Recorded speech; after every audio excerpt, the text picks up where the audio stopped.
ipaambit ang iyang kahibaw o ang iyang pagtuon kabahin sa South China Sea, hinabiyon ta karon ang book author o director sa Southeast U.S. Asia Program and Maritime Transparency Initiative sa Center for Strategic and International Studies. We have this morning Mr. Greg Pauling. Mayong buntag, Mr. Greg, and welcome to GMA Regional TV Live. Kindly greet all our viewers all over Central and Eastern Visayas. Mayong buntag sa iyo and everybody. Thank you so much. Let's start with lighter questions, Mr. Greg. How does your regular day looks like these days?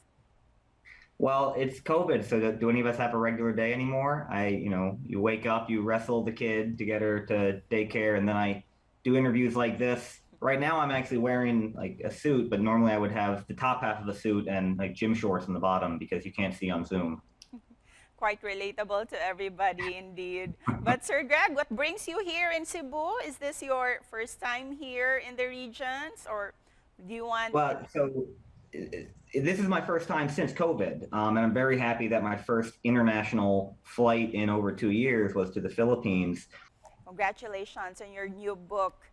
Let's talk about this one, Sir Greg, on Dangerous Ground, America's Century in the South China Sea. It was stated that the United States has had national interests at stake in the South China Sea for as long as the disputes have existed. Can you elaborate on this?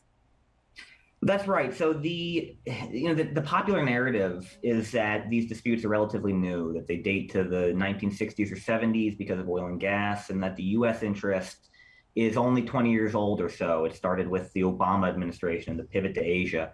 But that's not true at all. The U.S. has been involved in the South China Sea dispute since all the way back in the 1907, 1909, when China, at the time, the Qing dynasty and Japan were arguing about the reef at the very north of the ocean. And throughout all of that time, as the disputes have changed and evolved, the basic U.S. interests have always been the same. Mr. Greg, what's your main goal in publishing this book? What do you want the Filipinos to understand about this disputed territory?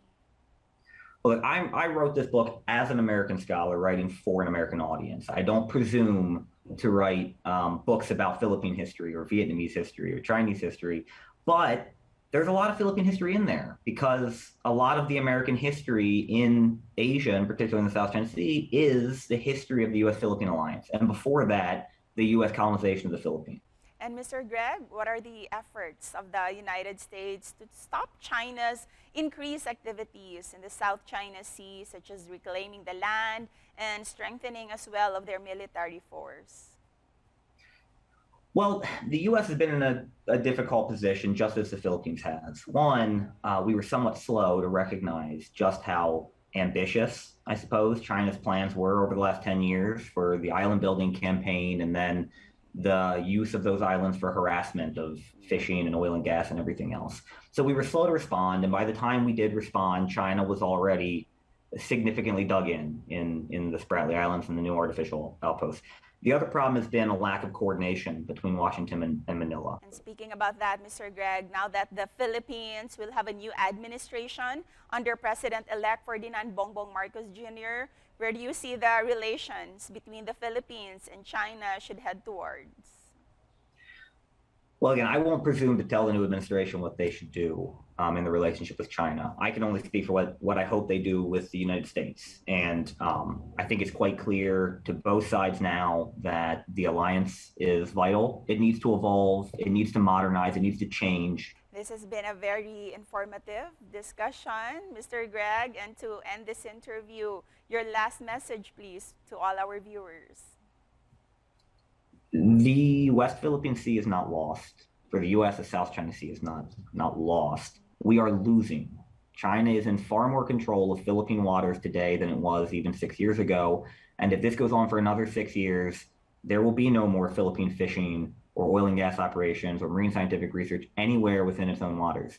Time hasn't run out. This should be a call to urgency, not resignation. And Mr. Greg, please share details about your book. Where can we purchase this? Would this be available online and on the shelves as well? Yeah, well, like I said, it's been delayed. It will be available on Amazon for those who like to read on Kindle on July 1st.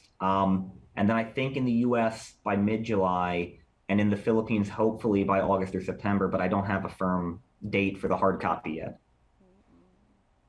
And congratulations on your book once again, Mr. Greg, and thank you for sharing your expertise on this matter. Thank you so much. Daghang salamat.